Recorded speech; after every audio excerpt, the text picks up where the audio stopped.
Max, it's your boy Spew, and with me today is a very intriguing band from Washington, D.C., the kind that I don't normally get to interact with, and we're going to find out why. But in the meantime, without further ado, from our nation's capital, it is my honor to welcome to you the Missing Piece. Gentlemen. What's up? What's up? Hey, how's it going? Thank you so much for being here. Of course, dude. Yes, I I had really... you. Thanks you. for having us, man. It's dope. No. Like I said, it's my honor. Would you like to go around and introduce yourselves? 100%. Let's do it. Laz, you start. Yeah, I'm Lazarus. I play guitar and I scream. Oh, what's up? I'm Max. I play the drums. I'm Andrew. I play bass. What's up? I'm Luciano. I sing. And what's up? I'm Nico, and I play guitar. Nico, all right. Just let me learn a little bit of polarity here, if you want to call it that. Who's the madman of the group? Who's the hippie? I'd say I'm the madman, and this guy's the hippie. Facts. Well, He's the madman. yeah, bro. he's the madman. Luke's the madman. It's our two singers. Yeah. Yeah, I think that's right. You know. Yeah, We're two different types of mad, though, you know? That's yeah, fair. Yeah, I think I'm mad like I'm insane, but you're mad Laz like... is like the got Kool-Aid anger man. I'm issues. sort of like a schizo. No, I'm the schizo. Definitely me. Maybe. Yeah. You seem maybe like you save a lot of your madness for the stage. A little bit. Or for the road. For the road, I'm very bipolar with my energy levels, I would say. Okay. Yeah. Well, now, speaking of the road, you are all supposed to be with me at the beginning of the year, but bad weather really thwarted that. Yeah. But that didn't stop you from getting out on the road because you just got off tour. Yeah. We weren't going to let that shit stop us. Like, Yeah, I mean, like we were hitting Richmond first day of tour, and there was like 12 inches of snow planned, and the show went on. They you know kept what it they say. going. Yeah. No, I we- mean we- we did get our van got stuck in the snow for like an hour. That's not too bad, but That's not bad. We had to push it. It was fine. We pushed it out of the snow. but a van weighs a lot, and Yeah. you all don't look like you weigh a ton. Nah, He said, nah, "Yo, you nah. haven't seen Lazarus." Come on, don't make Yeah, me take my jacket off now.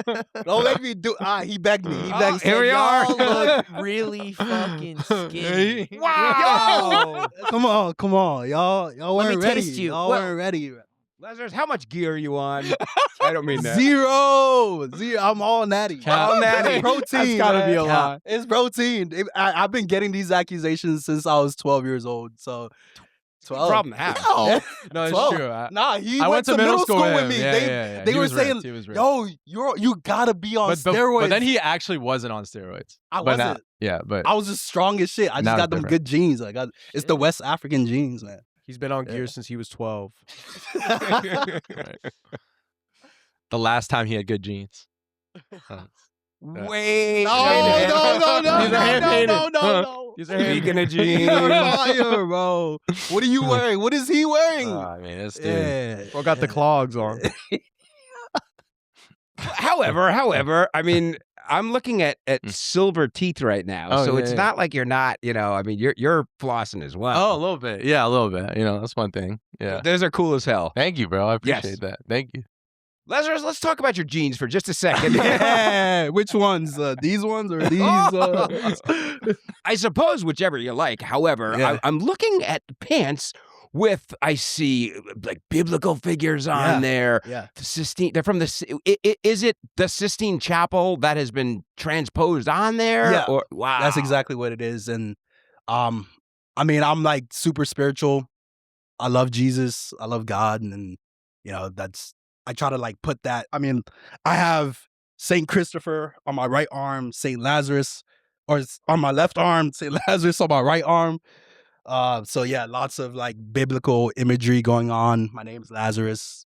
So yeah. I was going to save this for when we get to something obvious that'll all jump out at you as soon as I say it. But speaking of saints, I have the Tau cross on St. Francis, Yeah. but Tau. Yeah. Right? Am I saying that Tau, correctly? yeah. Okay. Yeah. Wait, what does St. Francis have to do with Tao?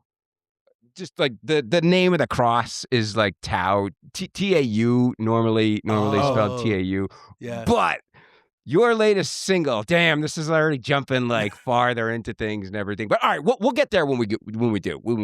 Okay, so one of the reasons why I was so attracted to the prospect of getting to sit down with you guys is because much of your early material is a style that even some of the nastiest, dirtiest metalheads seem to like. Okay, so much so that they have their own micro genre dedicated to it, black gaze, which is like black metal and shoegaze. So can you take me kind of through the progression from your earlier shoegaze style up till now, which is not all that different from it, but the floor is yours. Are you're talking about like from garage up till now? Correct. Or okay. I mean, yeah, that's a great point. I think when we were coming up, we were very intrigued with post-hardcore and heavier styles of music. And I think you're right. I think that even though we were intrigued by those styles, we never endeavored when we make music. We never think of a genre and try to make music like that. It's more like we come together and we make a song, and it's whatever inspirations that we have at that moment inspire the type of music that we make. So back in those times when we were making music, it was inspired by a lot of those heavier genres, and it created this sort of precursor to the type of stuff that we make now. And Yeah, and all I that think to Nico say, like has- we, I think one thing that's special about this group is that not only do we all have different influences and stuff, but we also like allow for all those influences to show when we write, because when we write, it's super collaborative. Like everybody has a hand in it. I feel like most bands, like either everybody listens to kind of like the same type of music and they try to make that, or like there's like one like leader who like, okay, this is the type of music we're gonna make, and like so on and so forth. But with us, like, yeah, we allow all our influences to show. Well, I mean, certainly to date, one of your most diverse or wild or however you would call it offerings is a collaboration with Dave Blunt. Yeah. How did that come about? Dude, I mean, I guess I could say that. yeah, I mean, we knew Dave's manager at the time when we did the collaboration, and we knew his manager before Dave even blew up like he has now, which is pretty awesome. So we kind of wanted to do something with him for a while. We were hitting up, his manager saying, "Hey, let's do something," and like, Dave is a very eclectic dude. Like he fucks with rock. He was always that. He was like, I wanna be on a rock song, whatever. So we actually recorded that song with him about like 2 months before the cup kind of blew up for him. And then one day, like we did a song with him, and then one day we woke up and Nico texted me, and Nico sent me a video of the cup with like 100 million views, and I was like, what the hell? Like, Dave is blowing up. And then it kind of went from there. I don't know. A lot of this is a new world to me. The Cup, is that one of his big songs? That's like his song that like blew him up. Yeah. Okay, the only reason I know Dave Blunt is because a good friend of mine has a big rap podcast out on the West Coast, and he's had Dave on many times. And like I watch his episodes and everything. And then I'm going through your discography, and I'm like, wait a minute. And sure enough, that's pretty huge. Who Literally. Yes. Yeah. Who organized that? Who arranged all the communication to conclude that? Yeah, we're gonna do a song with Dave Blunt. Who was responsible? I think ultimately? Nico really. Was it Yeah. really? I mean, had the. I don't know. We had this song Vices that when we were writing it, like I don't know, like I just said, like we were just talking about, we want to have all our influences show. And like I listen to a lot of rap, I listen to a lot of like rage, like trap music and stuff like that. So I thought, hey, how cool would it be if we integrated that into like a metal type sounding song? So we did that, and long story short, like I was like, okay, we need to get a feature on it. We need to get someone cool, someone who's different, who would like, I don't know, and yeah, and like I was connected with Dave's manager on social media, so he was one of the many people I reached out to, and one of the few that responded and like what was down to do it. So yeah, It's so cool. Like, Yeah, I yeah. love the fact he brought up that he was one of the few, because you're right, in a sea of well, you guys know this world far better than I do. I mean, you're probably around like industry people often, and people trying to climb and stuff like that. And in that kind of competitive environment, it's seems rare that you're gonna get, a bone thrown to you or something like that. 100%. I don't know. I think it was a good song, and he saw that. So yeah. Good for Yeah. you guys. How is everybody how is everybody else with that? I mean, you're doing a song like with a well-known rapper. I mean, I would love to do like more rap collabs. Like if we got like, I don't know, Trippie Redd or Lil Uzi or Playboy Cardi or Ken Carson, like, Drake. and maybe Drake, but like stuff like that, artists like those, like I think a lot of our fan bases clash. I'm like Nico here, like I also listen to a lot of rage, a lot of trap stuff, and yeah, I think it just fits well together when it's done properly, obviously. Sure, I agree. I Yeah, agree. I mean, the real truth is that rap and rock have a lot of crossover that has been explored nowadays, but maybe hasn't been explored in the public eye as broadly. But I think one of our biggest influences is X, is like Tension that XXX Tentacion. Yeah, I mean, like the amount of the type of energy that X brought to his music is the same energy that punk music had in DC in the 80s when my dad was growing up. And like this is the same energy that's present in a lot of the new age trap, I think, that's coming up. I mean, you see Uzi screaming. Uzi's screaming now. Uzi's screaming.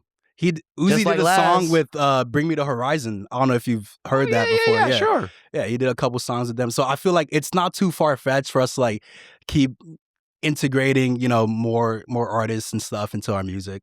Well, okay, so you're citing a lot of high energy acts. I mean, okay, Dave Blunt's isn't exactly like jumping around on stage and everything, but regardless, though, I mean, Uzi, X, Trippie, even like Pump and stuff. Yeah.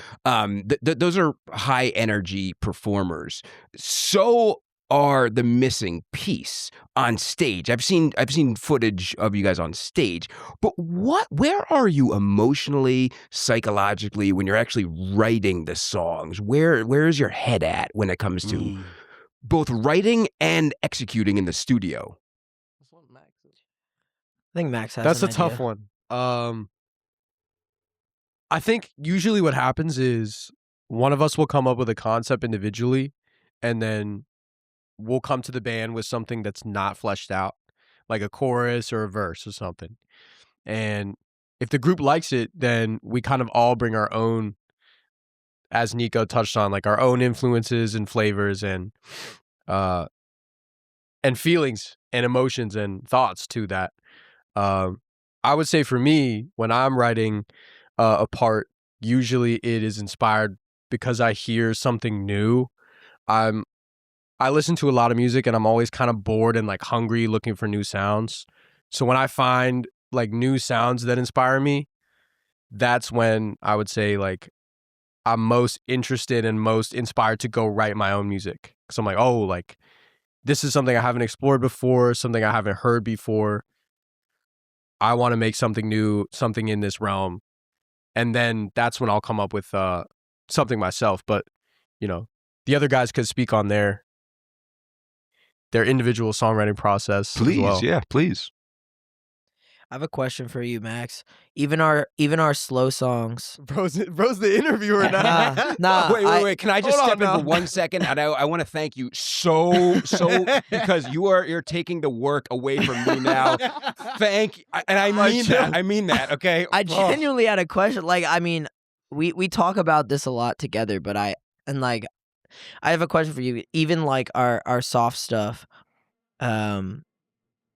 even our emotional songs like The Infinite Shore, it has a high energy to it. In some sense, there's this.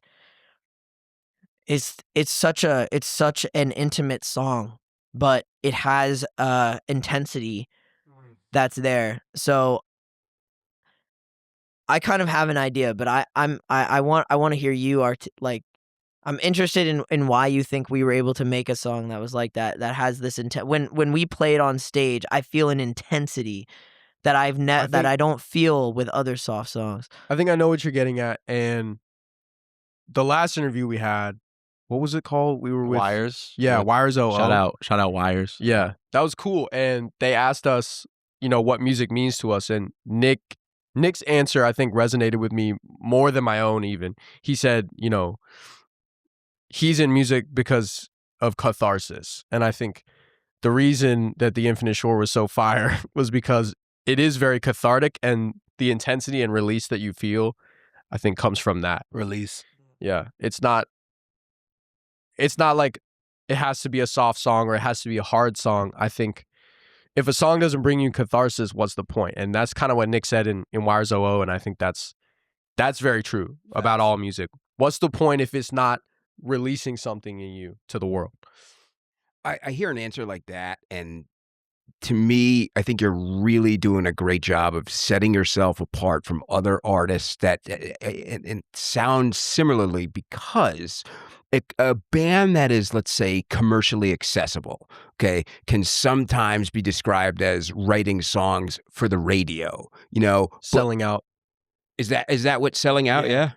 Okay. I mean, if you're writing music to make money, yeah, you're selling out.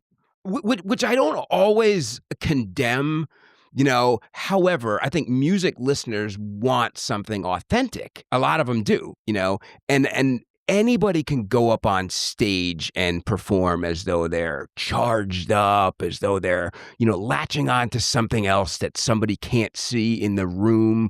But you just smashed any sort of, at least with somebody like me, you just smashed any kind of illusion for a band that would go well on the radio. What do you make of that?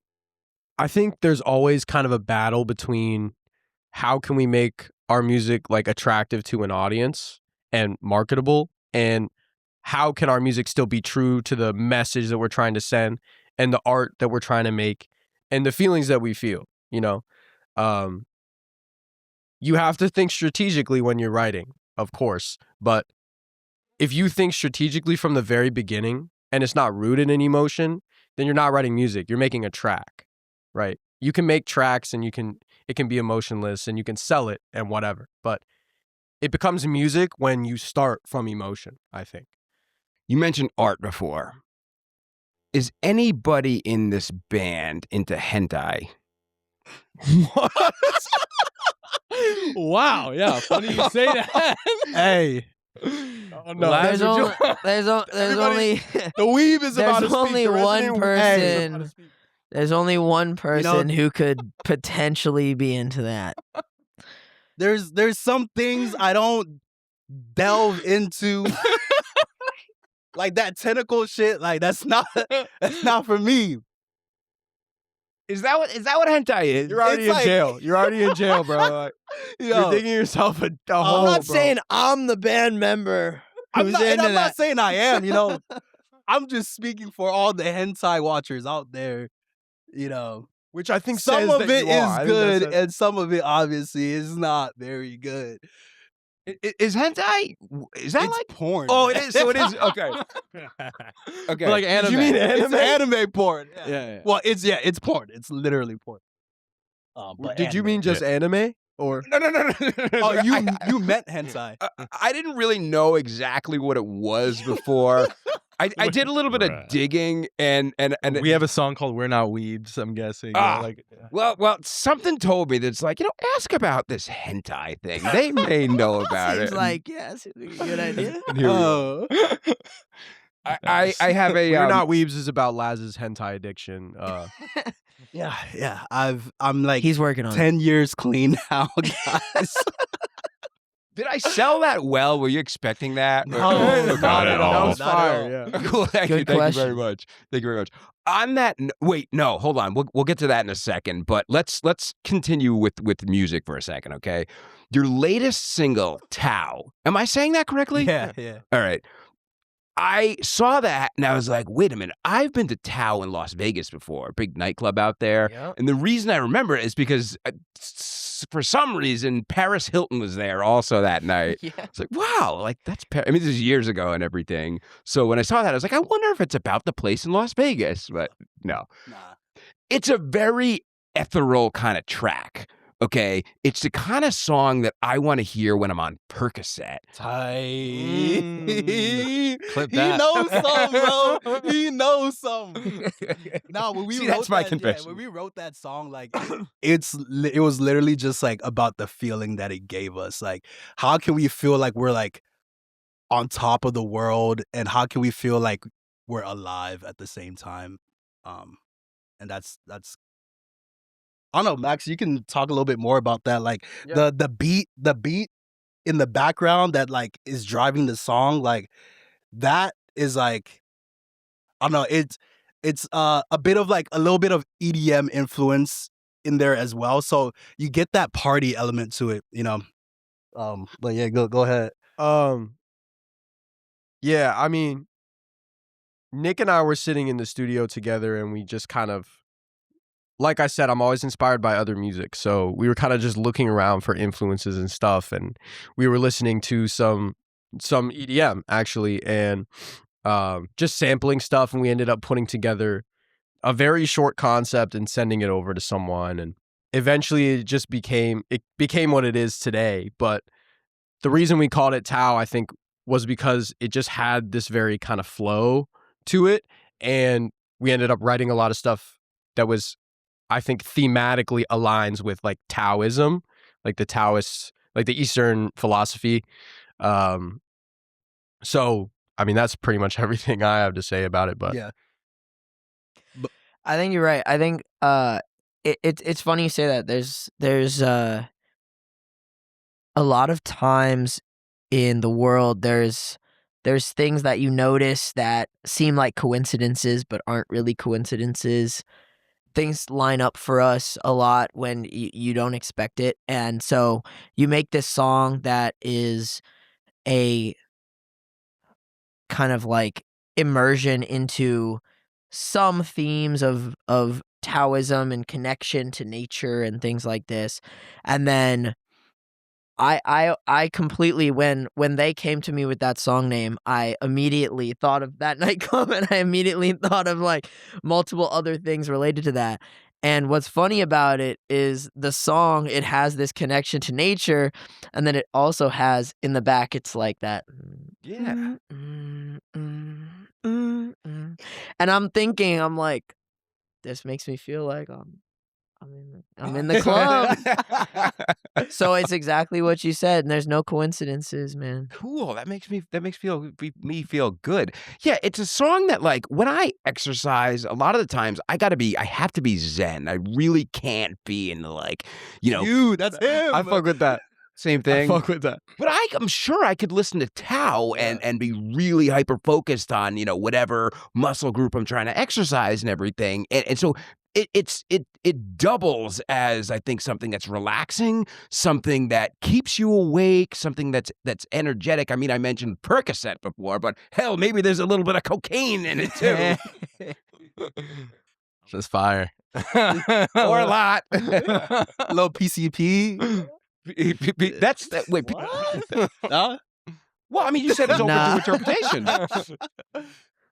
Yeah, no, Tao's a really interesting song. I think Tao is one of my favorite to play live because it brings everyone in. There's some songs that we play live where it's madness. Tao brings everyone in, and it's like this intensity, but everyone's locked in together. So it's a very interesting song. There are a lot of let's say, cascading of layers in that song, including the vocals. So there are some times when I can't understand exactly what you're saying, but that's okay because there are bands out there. Hell, Sigur Rós. You know, Sigur Rós is ambient, and I think they have their own language. So nobody knows what they're saying. You'll have to write that down for me. That sounds good. You'd like them. You'd very much like. Have you seen the movie Vanilla Sky? Has anybody seen it with Tom Cruise about 20 some odd years ago? I promise you, if you hear this one song, you'll know it. It's I don't remember the name of it exactly, but I promise you'll know it. But in Tao, though, are you saying just breathe at times? Is that what I'm hearing? You are. Yeah. That's a big part of it. I think that was when we were in the studio and we were writing some of these lyrics down. There was a lot of stress, and there was a lot of us being in the room and trying to figure out kind of it. Whenever we write, it always devolves into us figuring out what our purpose in life is. So every time we write, it's like, okay, let's just write these lyrics. And then every time it devolves, and then we're talking about like, why are we here? And then we're stuck there, and we're stuck in this place. It's like, what the fuck? How do we fucking get here? And then someone's like, just fucking breathe for a second. Can you go sit on the grass? And then they sent me outside, and I'm sitting on the grass. And then Max comes out, and he sits on the grass, and he's like, this is where we should write music. Bro. Yeah. The song's called Tao. It's about breathing. It's about breathing and being in the moment. Yeah. And that's all you need. Being in balance with nature and the universe. You don't need more, and you are not less. As simple as that. I'm going to throw something completely random in the air, okay? Because you guys seem like you're very introspective types. I don't even know if I'm using that word like correctly, but it's maybe I am. Maybe I am. So I'm going to throw something completely random in the air, and I want to know what your interpretation of it is, okay? Baby arm. Dog, it's what we all strive to be, what many of us fail to have. What does that mean? You know, it's all. What's your interpretation? Yeah. What's a baby arm to you, bro? What's a baby arm to me? Yeah. You know, it's something to be respected, something to be feared. Everybody's got a third arm. You got two regular arms and one baby arm, bro. Yeah. For the record, if anybody's wondered where that came from, somebody in this band did a good job of prepping me beforehand with like certain things to bring up that might get a type of response. Was that you? Who else would it be? Why did you pick that? No, I mean, it's just a lot of stuff. I don't know. He wanted to talk about the Glassy. No. It wasn't about you, bro. I've heard enough about the Glassy. Yeah. Sorry to say, I don't think it's about you, bro. You got the baby arm? No, I didn't say that. I just said I don't know if this was about you. Leave it at that. Nico Nice. gotta give you gotta take your take on the baby arm, man. Like Man. I mean, like you said, it's straight respect. Like, there's a saying out there, like, what is it, Luciano? You got to be like Luciano back in 03. Like Luciano. Nobody knows what it was like to be Luciano back in 03, but that's some, yeah. Anyways, yeah, no, that's That's great. what we say. That's fire. As somebody who's not in the band, that was really cool to witness. Like I had a certain expectation as to how that was going to land, but it was not. It didn't end up like that. But it was cool nonetheless. It was cool either way. I have a would you rather for you. Okay. Yes. Nick is pumped now. Nick's he's ready for this one. The band gets a call from a powerhouse of the industry, a legend, you may say, in management, right? Irving Azoff. He's managed Chicago, Christina Aguilera, Guns N' Roses for a short amount of time. And I think right now he actually has a very big ownership in Live Nation as well. He calls you up and he says, guys, I want you to curate a tour this summer. You're going to have an unlimited budget. You get to pick 10 to 12 bands, your homies, bands that you like and admire, and we're going to put them on the road. It's going to be a traveling festival, kind of like Ozfest was back in the Warped Tour. day. Something like Warped Tour, okay? But that's not the question. The question isn't going to be who are the bands. So we can get to that if you want, but McGee, please. we I'm want the only McGee one. on this tour. Now, later that day, you get another phone call from somebody who says, we want to shake things up with our main artist this summer, and we want to give you the opening slot for Taylor Swift. Which tour do you go with? Wait.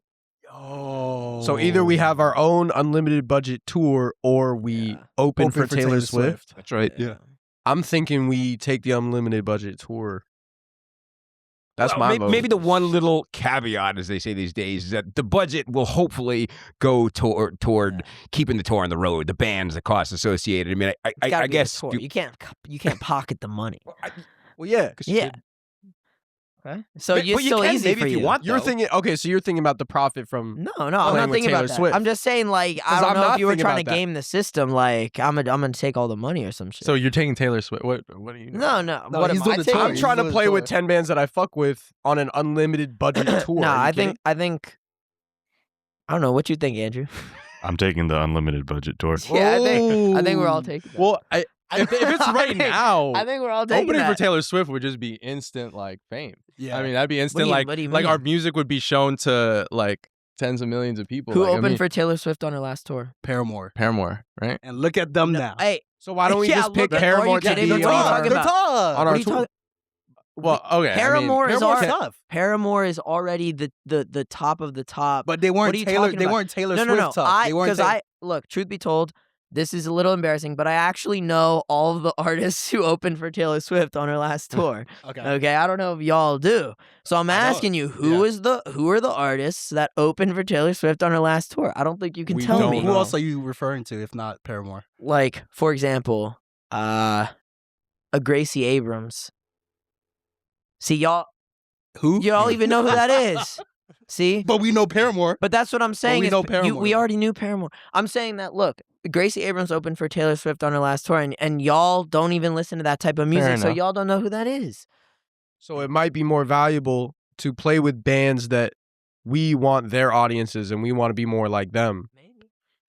I mean, Yeah, I think the tour is probably the easy answer. Doing the tour.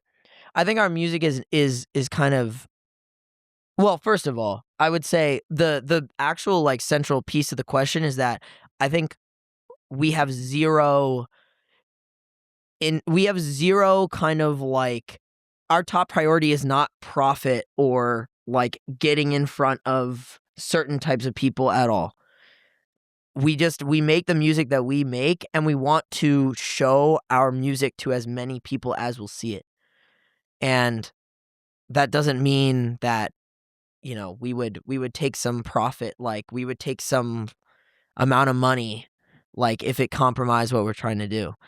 I think we would all take the opportunity to do the former. I think that is, you just brought up a really good kind of parallel between the musician and somebody who's not a musician. Somebody like me. You could call me a hanger-oner if you wanted. I mean, like, honestly, YouTubers, tons of them ride on the backs of musicians, and that's something that I absolutely hate about the space. So I try to separate myself from that. But our thinking is different, though. You were looking at it in terms of like, okay, like profitability. You were not attracted to the profitability. You were looking at it as what are you going to get at it as a musician?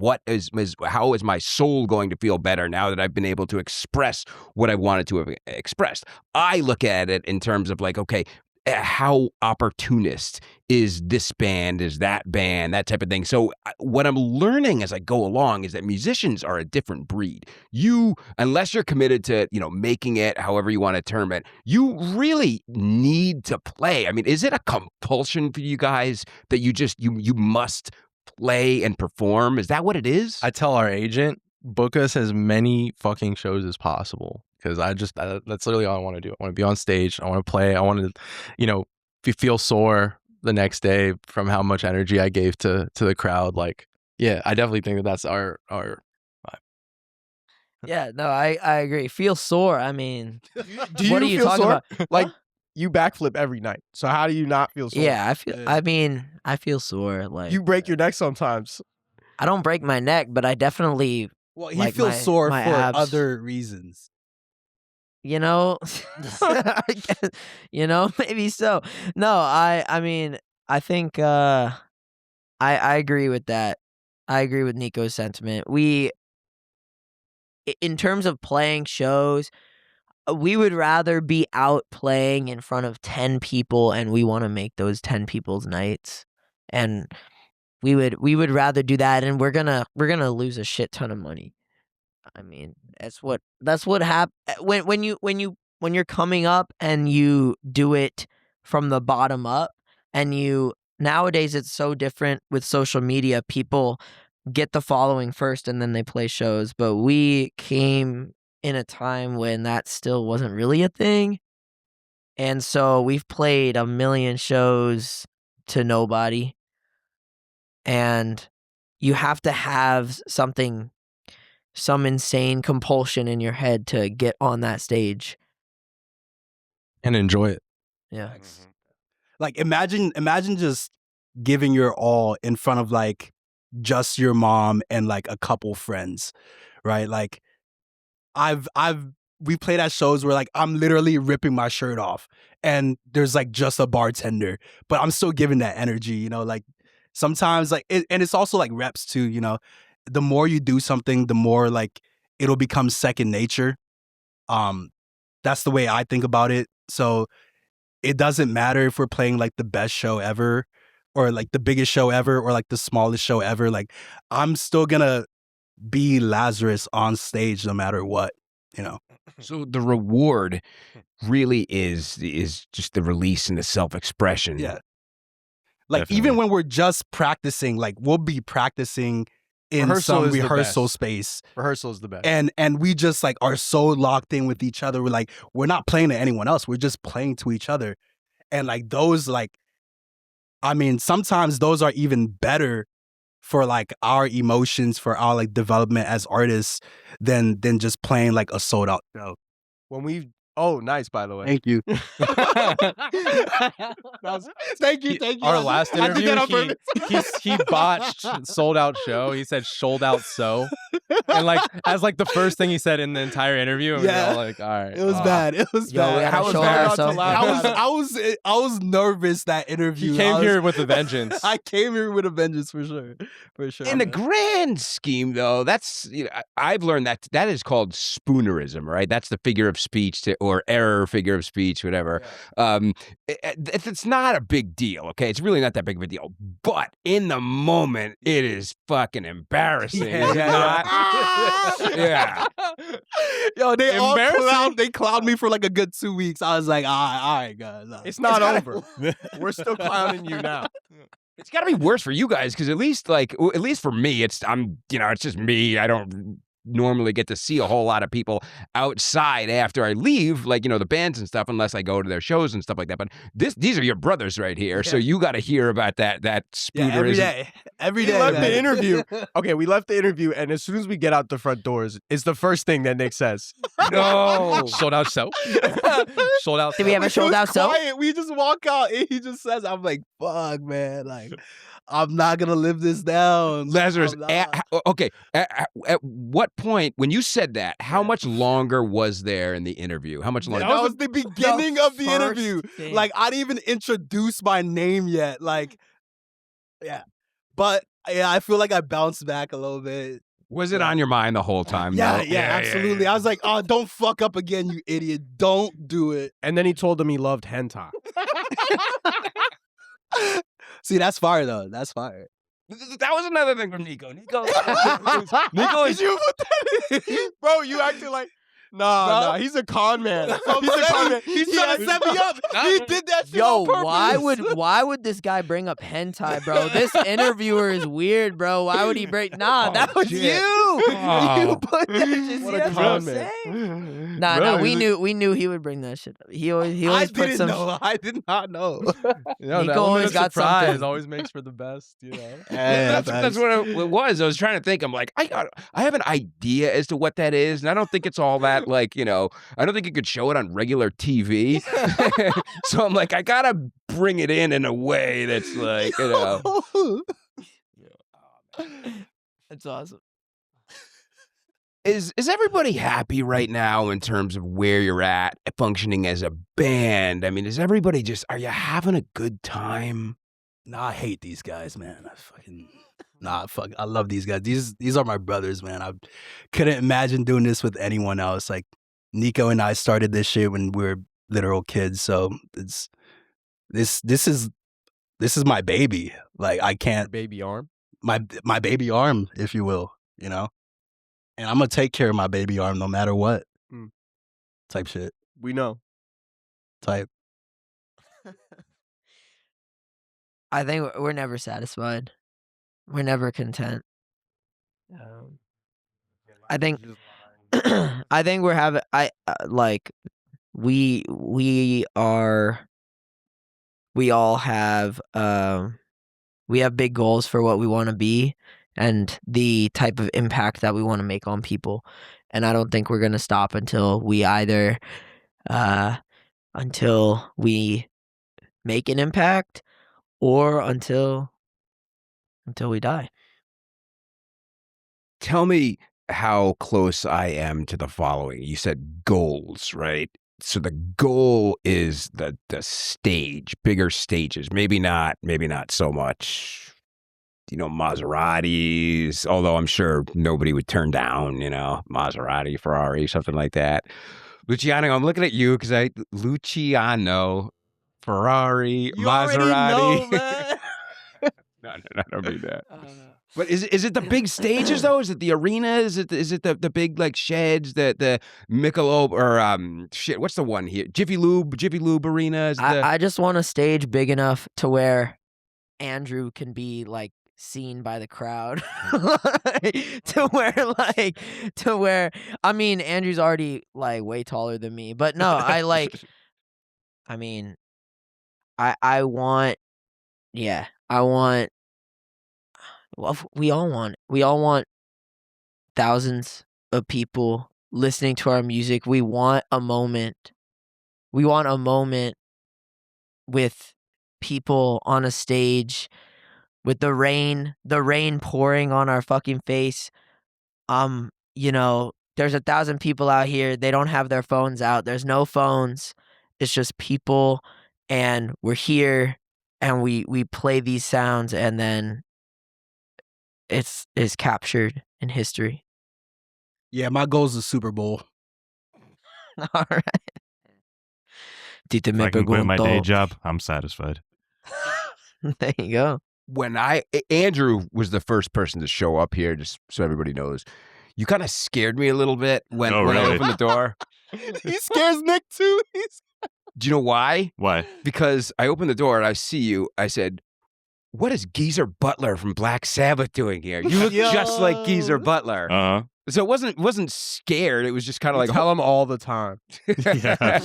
You look just like Geezer Butler. Yeah. Was Geezer any bit of an influence? It's actually funny you mentioned that. Like my earliest memories with like listening to like heavy rock and metal music is my dad had a Black Sabbath CD that he'd play in the car all the time. When I was like 4 years old, like sitting in the back seat, listening to like Iron Man and stuff like that. That really kind of like sprung like my passion for rock music, but that was totally unintentional. Oh, okay, all right. That's just like the basis build. Okay. I guess. What do you play? I mean, do you? I haven't noticed what you do. You play a Rickenbacker? No, I play like it's a Marcus Miller. It's like a jazz bass. Oh, okay. All right. Tough. What does that mean? What does tough mean? Just means cool. Oh, it just means cool. I think Andrew has the best sounding bass like I've ever heard. It is pretty nice. I even bought one, and I still think Andrew's bass sounds so sick. I heard somebody use the word Mog earlier. Yeah. Yeah. Does anybody have any idea what the origins of that word are? Because I think I have an idea, but I want to hear it from you. Just As long, internet I'm lingo. really hoping it just doesn't get us canceled. But What? whatever. No, I don't- No, mean, we don't. if the origins are I don't crazy. know. I don't know where they care. It's just sort of a I- thing, an internet thing. You know? Yeah, it's like a social media thing. It's Yeah. like, oh, when somebody's like, Yeah. looks better, does something better than somebody else. Yeah, it's like really, really viral right now. I think I first heard it from Australia, like people saying it down in Australia. There was this muscle crew, right? You may know this, Lazarus, but there were these group of kids from Australia, and they became pretty popular because one of them was not, unfortunately, with us any longer. God rest his soul. This guy Z's. Do you know that name at all? That rings a bell. Sure. Is he like a bodybuilder or something? Well, was yeah. but like he and The his blonde hair dude, right? no, he actually had like dark hair. Oh, never mind. But Z's and all of his crew were these kids that I don't think any of them were natural at all. But either way, though, like, you know, they really put fitness on the map. I think they were like what led to this whole like fitness explosion over the last bunch of years and everything. And I heard them saying MOG, right? And I learned what it meant. I thought that was really cool. But you are the first group of people I've ever heard say it in real life, and that's so cool. It's kind of aura loss right there, to be honest. Yeah, no. Is that aura But loss? we say ironically, we say like a lot of like internet slang ironically, just to like goof it show, around. just to Just show goof that it we're around. not people too bring far us gone, up, but you know. we are a little far gone, but not too. You don't gotta be cool, man. Just be funny. No, but that's cool to me though. Like I'm glad I like when people do that because it shows me that like other people are also addicted to the internet like I am, and, and, like maybe that's not a good thing. Yeah. Maybe you don't think that's very cool. I mean, you know, sometimes we like usually what happens is like there'll be some TikTok and like, you know, Nico will be posting TikToks for us and then he'll see some video, send it to me. I'm like, why are you sending me this video? And then all of a sudden I hear people saying this shit and I'm like, dude, like he sent me this video like 2 months ago. And now people just said that to me. Like when I'm on stage, people will say some shit to me and I'm like, I'm actually sad that I know what that word means. You look at But there Nico you go. because that's Yeah, I'm like, why you? I mean, like he sent me He's the that. prophet, so bro. There you go. He sees the future, man. Yeah, I catch on to some things pretty early on. But it's not a flex. Like I spend a lot of time on my phone. Whoa. Yeah. You have been blowing That's real, up though. the last last hour or so. But you really are the manager for the group at this point, right? I mean, if you call it that, I guess. I don't know. I was in the band since the beginning, so like I just feel very like attached, you know. So How many would you say? How many of those vibrations that have been going on in your pocket, and I've also been kind of feeling a little bit over here? How many are those are totally band related versus just like family, friends, whatever? No, probably like 80% of them. I mean, I'm always talking like with our agent or like with like I also manage another artist as well. So yeah, it's emails, like anybody that would email or at this hour, like it's usually music industry related or something. So Are those Yeah. mostly emails? That's Probably. next level. That's next level. Everybody can get text messages, Instagrams. When you get emails, that's serious I mean, shit. Yeah, I yeah, send a shit ton of emails, so I get responses. Email. You're in the Epstein files. Please subscribe to the life insurance. Nico, I meant to tell you this. What? Do you realize, now that we're on the subject, oh my God, you were the very first person to email me. Like when I put out there. You had us scared for a second. You're like, Okay, he now said that we on the brought this subject. I up. thought You're He the was about to first say- person I met that was on the Epstein files. I saw the name Pascal in there. You No, trying to no. tell me about that? Really? I was the first person to email? You were because when I first started trying to let the world know, like, hey, there's a place, I have this place, come get interviewed and everything. I was really big on trying to get people to correspond through email because, as I mentioned before, that's next level shit. Email, okay, right? Yeah. You were the first person to send me an email. Oh, dope. I mean, that's great. That's man. that's great. I'm glad. Yeah. It's on your phone, man. Yeah. Yeah. Glad. Yeah, Oh, it yeah. didn't have anything to do with the Epstein list. I mean, We were sitting in suspense for a good Yeah. 10 seconds. I was like, oh man. Is anybody Nah, here Nick- on the Epstein list? Nah. I hope not. Whoa. Nah. I'm too young. That I'm is too funny young. though. Nico be emailing people. I definitely noticed that. I definitely They noticed like the that. young He's ones. got he's got the like sent from iPhone Not the ones type that look like type shit, you know.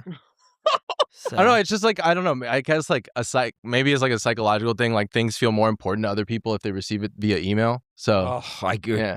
That's you just said it right there. That's it right there. If it's important, but I should note though, anybody that reaches out to me now on Instagram or something like that, that's totally cool. And so I'm just saying, email is fucking cool, man. Yeah, Like, all organized and shit. So okay, so you just got off the road. Did you feel any kind of a come down at all? I hear that sometimes, and when artists get off the road, yeah. Yeah. I was sick as a dog the entire time. So I got in my bed and I felt amazing. But I mean, tour was always lit. It always sucks when it ends. Yeah, it's like a huge influx of dopamine when we're on tour, and like just like I don't know. I've never done Molly before, but I hear like when you do Molly, like you get really like happy and ecstatic, whatever. And then for the next week, you're just like down and depressed, and you know you're in dopamine debt. And that's what tour feels like for me. I'm like I'm back and nothing really excites me anymore. I'm like yeah. So that's definitely a real thing for sure. I definitely get back to my regular life and I'm like, oh shit. I didn't realize how excited and in the moment I was the entire tour. And now I'm back to my regular life, which I definitely appreciate. Again, like Taoism, I think appreciating the everyday is very important. But if my everyday could be doing what we do, then yeah, I would love that. Even when you're sick. Even when I'm sick, that's why I did it. You know what I mean? You lock in because it's what you love. I mean, we all got sick eventually on tour anyway. Yeah. My fault. But when he's sick, you when don't you're sleeping wanna in the talk to same him. bed, you know, Yeah. kind of He- I don't want cuddled to talk up. to nobody. He gets very upset when he's sick. So I get quiet and moody, low key. yeah, I mean, it's like 11 p.m. and he's telling me to turn off the lights and shit. I'm like, bro, like, Crazy. we're trying to have God forbid I go to fun. bed at 11 p.m. That's crazy. We try to be up all night, man. You must have been really sick, though. I mean, you're out on tour. Yeah, I would hear that and think 11 a.m. That's or 11 p.m. is a little bit early to shut eye and everything. Yeah. But if you're sick, though, There was one night it was so bad. I had like a pounding headache the entire time, and we were playing this tiny bar up in Boston. I forget what it's called. The O'Briens. Oh yeah. I've been there. Yeah, Oh, yeah. And just out of like sheer defiance, I poured emergency into my hot tea and I played like the loudest, angriest drum solo of the entire tour. And it was great. And then I went out into the van and just like camped out in there afterwards, just like in the cold, just so I could get some quiet. And I would just come back in to sign a t-shirt and I'd go back out and sit in the van and just be like, oh. But it was, it was fun. It was still fun. So it wasn't like a pukey kind of sick. It was that Oh, yeah. crippling kind of flu, whatever Yeah. it was. Just like crazy headache type shit. How psyched are you guys to go back on tour, though? I mean, come on. I'm just gonna assume you are. All right. I Gazed and know. Confused is supposed to be awesome. Say it again. Gazed and Confused is supposed to be awesome. That's what we're playing next. Yeah, so we I don't know if this was behind the reason why you asked the question, but we just announced like another little run that we're doing. It's like in the South, like a Southern run. It's surrounding Gazed and Confused Festival, which we're playing in Dallas next month in March. Yeah, Nice. Mhm. So again, I know as an interviewer, I'm not supposed to just like automatically assume things, but I mean, we're talking about a band like on tour. Bands love doing that stuff. Like, at what point did the anticipation for Gazed and Confused or just the next run? At what point when you got off the road did that start? Was it like the next day? Yeah, literally when we were driving back home from Philly. Yeah, And we got we're- the news. Well, yeah, we got the news while we were still on tour that we're gonna do the festival. And then immediately we thought like, yo, let's like build a tour around it. Like let's play some extra shows. Like we're driving out there already, so we might as well like I'd rather tour immediately back to back than like wait like 6 months or something, you know. Yeah. Okay, well, what about material then? I mean, you just this year though, you have the Tao is the latest single, okay, but you got the full length out though. Yeah. Is it 2 or I'm sorry? the EP. Yeah. Oh, that's an EP. Yeah, We yeah, released yeah. a deluxe recently though, so it's longer now. With cherry Cherry Blast. cherry blast Yeah, on it. yeah. Oh, that's considered an EP. Yeah, No. it was 7 songs when we released it, and including an intro, so really 6 songs. Oh, so okay. we didn't want to call it an album, and yeah. Well, so. I mean, it's full like an album though. I mean, yeah, it's not like we it's wanted it to anything- feel like one. Yeah. but we want like I don't know. I feel like we want our debut album to be like to be more like to be Really? grand. Okay, Yeah. So where are you with that? I mean, how close are you to conceptualizing that, to making that like real? I would say we're 2 steps away. Our next release is going to be another EP that we just came from working on it today. And then we kind of want to release this next EP, to use Nick's words, so that our discography is just a little more digestible, just so that there's more there. So we can spend a little more time crafting something a lot more intentional, and that will be our album. Any kind of rough timeline as to when that may happen? Yeah, I mean, we're planning on dropping the EP that Max mentioned in probably like early summertime, May, hopefully. And then album, I mean, if we can, write it during the summer, produce, if we stick with self-producing, because we just switched over to, producing ourselves. I find it feasible to get something out before the year ends. I would love that. So yeah, I mean, we're really just trying to put out as much as we can. But like with the album, of course, we're not going to rush it. We're going to take our time. So. Let me ask you this. You're producing things yourselves right now, but in the past, though, you've worked with some pretty big names. But you're that was research. That's research. Yeah. If I think what do you mean? Who like just in general? Or what do you mean? I don't know. Like What? He's You're trying just to play saying- gotcha. No, Yeah, yeah. no, I'm not. I'm just like no, you're right. I mean, we've had like amazing opportunities to work with some like just phenomenal producers yeah. on a lot of these songs. Like Yeah, no, I mean, Cameron Mizell, yeah, Joey exactly. Bircham. yeah, I mean, I didn't two know if it was phenomenal cool. people. Man. I didn't know if it was cool to like be saying those names. Like I didn't know like what things you wanted to plug and what not and stuff like that. Oh, So it's fair like I enough. just Yeah, like yeah. rather that don't bring Yeah. Cam up. Don't bring. No, they're good. I like okay. to give credit where it's due. I mean, Okay, all right. So it's Yeah. cool. Then. Yeah. All right. Whoosh. Oh man. All right. Cool. Yeah, man. Okay, but with doing it yourself now, do you feel like you got more control over it? Because I mean, you can certain artists out there, right? Fucking who comes to mind now? Of course, in the moment, like I forget and everything. But some of them though, right, have said when they get say on their own label and they come off a major label, right, or they start producing things themselves. Okay, they talk about having a hell of a lot more freedom. Now, I hear that, okay, not being a musician, and I think, all right, you got dropped. All right, you got dropped. You got that. That's my thought, okay. But in learning the personality of the musicians, definitely you guys, okay, and others that have come through these doors here, I'm starting to understand now that you guys are lifers. I mean, music for you is not. It's not just like, okay, let's get to. Yes, you have goals and everything, but it's not like a. Gene Simmons and Paul Stanley will tell you otherwise. They'll tell you that it's like, yeah, it's a job for us. We want it to be the biggest thing ever. But they might not have shared the same passion as you. Where was I go? Oh yeah, that's right. Okay. So do you feel like you have a little bit more control and freedom now that you're independent, at least on the production side of things? Yeah, I mean, 100%. I think the main catalyst for it was timelines. Like we have so much stuff that we want to give to people, our fans, the world. We have so much music that we want to release, and like we love Cam, we love Joey, but they're superstar producers. Like their schedules are booked. Like they can't, they weren't able to meet the type of timelines, or we weren't aligned with the type of timelines that we want to do. We want to release music now. We have it. We're ready. Like we have it all written.